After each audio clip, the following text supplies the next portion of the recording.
Welcome to our facial massage tutorial. In this video, we will guide you through a relaxing and rejuvenating facial massage routine.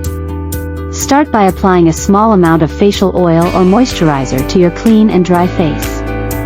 Using your fingertips, gently massage the oil or moisturizer onto your face in circular motions.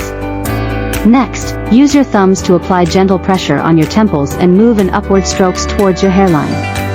Continue by using your index and middle fingers to massage your forehead in upward and outward motions. Now, gently pinch along your eyebrows using your thumb and index finger to relieve tension. Move to your cheeks and use your palms to apply light pressure and make upward strokes towards your ears. Lastly, use your fingertips to gently massage your jawline in upward motions to relax the muscles.